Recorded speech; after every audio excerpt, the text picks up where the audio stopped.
بسم اللہ الرحمن الرحیم۔ کرتاس کے چہرے پر ایک لفظ لکھا میں نے، اس لفظ کی خوشبو سے کرتاس معطر ہے، اس نام کی کرنوں سے ہر شے منور ہے، وہ نام مکمل ہے، وہ نام محمد ہے صلی اللہ علیہ وسلم۔ معزز سامعین گرامی قدر، آج تحریک دفاع اسلام و پاکستان کی رکنیت کے اندر 10,000 ممبر مکمل ہونے کی وجہ سے آپ سے مخاطب ہوں اور چند گزارشات رکھنا چاہتا ہوں کہ جو احباب اس تحریک کے مقاصد، اہداف اور منشور کے حوالے سے آگاہ نہیں ہیں۔ رسول اللہ صلی اللہ علیہ وسلم صرف ممبر کے امام نہیں تھے، رسول اللہ صلی اللہ علیہ وسلم ریاست کے بھی امام تھے، سیاست کے بھی امام تھے، بازار کے بھی امام تھے، معاملات کے بھی امام تھے، معاشرت کے بھی امام تھے۔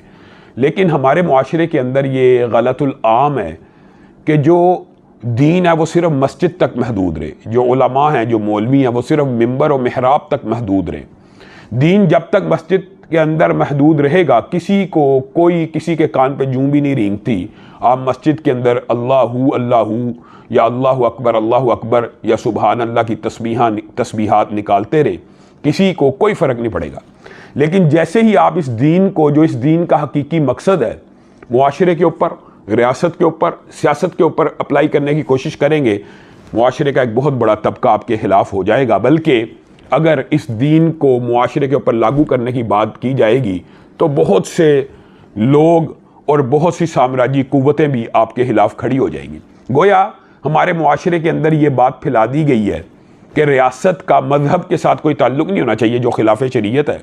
رسول اللہ صلی اللہ علیہ وسلم ریاست کے بھی امام ہیں، سیاست کے بھی امام ہیں، اور رسول اللہ صلی اللہ علیہ وسلم نے ارشاد فرمایا تھا کہ بنو اسرائیل کی جو سیاست ہے وہ ان کے انبیاء کیا کرتے ہیں۔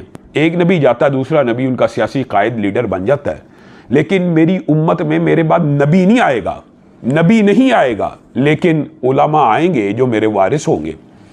آج ہم نے یہ سوچ لیا کہ علماء یا نیک افراد یا باشرہ یا متقی یا ایمانت دار افراد ممبر رسول کے وارث تو بن جائیں، لیکن تخت رسول کا وارث کون بنے؟ چور بنے، لٹیرا بنے، جگیردار بنے، وڈیرا بنے۔ تو اس نقطہ نظر کو، اس غلط سوچ کو ہم نے معاشرے سے ختم کرنا ہے، اور تحریک دفاع اسلام و پاکستان کے قیام کا جو مقصد ہے، جو غرض و غایت ہے، وہ یہی ہے کہ آپ سب اسلام پسند قوتیں اس تحریک میں شامل ہوں۔ یہ حریت فکر کی اور بیداری کی ایک تحریک ہے، اور اللہ کے فضل و کرم سے 1 ماہ کی کم مدت کے اندر ہم نے 10,000 کی رکنیت کا ہدف پورا کیا ہے۔ ابتدائی طور پہ میں یہ چاہتا تھا کہ اس کے اندر 1 لاکھ سے زائد کارکن رجسٹرڈ ہوں، لیکن احباب کا جوش و خروش اور ان کا والہانہ پن دیکھ کر ہم نے اس ہدف کو 2 لاکھ رجسٹرڈ ممبر کے تک پہنچانے کا ارادہ کیا ہے۔ اور جب 1 لاکھ انشاءاللہ اس کے ممبر پورے ہوں گے، ہم نے یہ ارادہ کیا ہے ہم پاکستان کے اندر بڑی جلسہ گاہوں، اور اس کی ابتدا ہم مینار پاکستان سے کریں گے۔ وہاں پہ 1 لاکھ جو اصل ممبر ہے وہ اپنے ساتھ جتنے بھی افراد لے آئیں، لیکن متحرک 1 لاکھ ممبران کو ہم مینار پاکستان میں اکٹھا کریں گے، اور وہاں سے ہم ایک بہت بڑے جلسے کا اور ایک بہت بڑی تحریک کا باقاعدہ باضابطہ اعلان کریں گے۔ ابھی آپ نے اپنے علاقوں کے اندر، یونین کونسلز کے اندر، شہروں کے اندر، ضلعوں کے اندر یہ رکنیت فارمز، یہ ممبر سازی، اس کی تحریک اور کمپین چلانی ہے۔ اور میرا ہدف، آپ وہ احباب ہیں، خاص طور کے اوپر میں آپ سے مخاطب ہوں، میرے وہ سوشل میڈیا کے فالوورز جو فیس بک پیج کے اوپر 10 لاکھ کے قریب تھے، وہ پیج بین ہو گیا لیکن وہ فالوورز موجود تھے۔ اسی طرح یوٹیوب کے اوپر 3.5 لاکھ جو فالوورز ہیں، اسی طرح ٹویٹر کے اوپر 1 لاکھ فالوورز ہیں۔ آپ احباب اگر یہ سمجھتے ہیں اور چاہتے ہیں کہ پاکستان کے اندر ایسی سیاست بھی ہو کہ جو سیکولر پارٹیوں سے ماورا اور سیکولر پارٹیوں کو خلاف اسلام، خلاف شرع کوئی بھی اقدام کرنے سے روکیں، تو آپ کو ہمارا ہاتھ اور آپ کو ہمارا ساتھ دینا ہوگا۔ ٹرانسجینڈر بل ایکٹ آپ کے سامنے پیش ہو چکا، تینوں سیکولر پارٹیاں اس کے اندر ملوث ہیں، اور دکھ اور افسوس کے ساتھ یہ کہنا پڑتا ہے کہ بعض مذہبی پارٹیوں کے اراکین بھی اسمبلیوں میں، سینٹ میں موجود تھے، لیکن انہوں نے خاطرخواہ کوئی بھی کردار ادا نہ کیا، اور میں سینیٹر مشتاق کو خراج تحسین پیش کرتا ہوں کہ انہوں نے دوبارہ میں تو یہی کہوں گا کہ اس گھڑے مردے کے اندر جان پیدا کی اور عوام کے اندر یہ اویئرنیس پیدا کی کہ یہ جو بل ہے یہ ہمارے معاشرے کے لیے کیسا زہر قاتل ہے. آپ احباب اس کے ذمہ دار ہیں. آپ لوگوں نے سیکولر پارٹیوں کو ووٹ دیا. آج آپ ذرا غور کریں کہ آپ نے جن پارٹیوں کو ووٹ دیا انہوں نے یہ ٹرانسجنڈر بل تینوں پارٹیوں نے مل کے قبول کیا کہ آپ اس گناہ میں شامل نہیں ہیں. اور وہ احباب بھی غور کریں اور وہ مذہبی رہنما بھی غور کریں کہ جنہوں نے بڑی سنگین نوعیت کی یہ کوتاہی کی ہے. میں کسی کو تان و تشنیع کا نشانہ نہیں بنانا چاہتا، لیکن یہ غلطی ہے، یہ سنگین نوعیت کی غلطی ہے. ان خلاف اسلام، خلاف شرع، خلاف دین، خلاف قرآن و سنت جو آئین سازی اور قانون سازی اور معاشرے کے اندر جو اقدامات ہو رہے ہیں، ان کو کن لوگوں نے روکنا ہے؟ آپ لوگ اگر اسلام پسندوں کا، دین پسندوں کا ساتھ دیں گے. میرا اولین مخاطب اہل حدیث بالخصوص ہیں اور دیوبندی بریلوی بالعموم ہیں. ان کے اندر بھی دین پسند لوگ ہوتے ہیں، آپ بھی دین پسند ہیں. تینوں اہل سنت کے جو طبقات ہیں ان کے اندر جو اسلام پسند، دین پسند لوگ ہیں، وہ ہمارے ہاتھوں کو مضبوط کریں، ہمیں افرادی قوت فراہم کریں تاکہ ہم پاکستان کے آئین اور قانون کے مطابق ایک ایسی ورک فورس تیار کر سکیں کہ خلاف اسلام کوئی بھی چیز ہو ہم احتجاج کریں. ہمارا رائٹ ہے. ہم احتجاج کے ذریعے اس کے خلاف ایجیٹیشن کے ذریعے پرامن احتجاج کے ذریعے اس کو روک سکیں.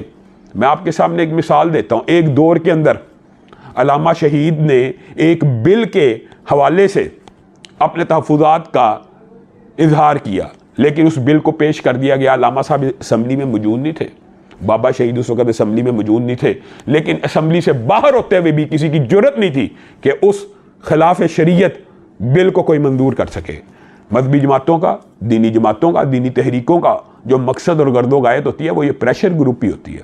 ہم سارے مل کے دینی جماعتوں کا بل فرض اتحاد بھی ہو جائے، 20-25 سیٹیں لے لیں گے تو کیا اس سے پورے ملک میں انقلاب آ جائے گا؟ نہیں، لیکن ایک انقلاب آئے گا کہ خلاف اسلام، خلاف شریعت کوئی بل نہیں پیش ہو سکے گا. اور اگر ہم اسمبلیوں میں نہ بھی ہوں، آپ لوگ ہمارے دست و بازو بن جائیں تو ہم پھر بھی خلاف شریعت کوئی کام نہیں کرنے دیں گے. ہم پاکستان کے اندر بیلٹ کے ذریعے تبدیلی کے خواہاں ہیں، بولٹ کے ذریعے نہیں. میں اپنے نوجوانوں کو اور اپنے وابستگان کو اور اپنے ماننے والوں کو یہی بار بار تلقین کرتا ہوں کہ قانون کبھی ہاتھ میں نہیں لینا، قانون کو حرکت میں لانا ہے. تحریک دفاع اسلام و پاکستان، اسلام کا دفاع بھی ہوگا، نظریاتی سرحدوں کا دفاع بھی ہوگا، پاکستان جس بنیاد پہ بنا اس کا دفاع بھی ہوگا، اور جغرافیائی سرحدوں کا بھی دفاع ہوگا. ناقدو، وقت کی رفتار بدلنے کے لیے میں نے مجبور زبانوں کو نوا بخشی ہے. کج کلاہوں کی رعونت کا اڑایا ہے مذاق، میں نے تاریخ کے چہرے کو ضیاء بخشی ہے. اور میں آپ لوگوں کو یہ پلیٹ فارم مہیا کر رہا ہوں اس امید کے ساتھ کہ آپ جوک در جوک اس میں شامل ہوں.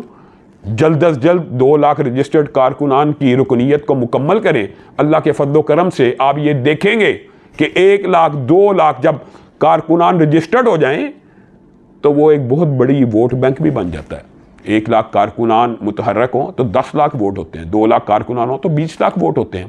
آپ حصہ بقدر جثہ، آپ کسی کے ساتھ اپنی قوت، اپنی طاقت، اپنے وزن کے مطابق بھرپور طریقے سے مذاکرات کر کے حصہ بقدر جثہ کے تحت کسی بھی پارٹی کے ساتھ.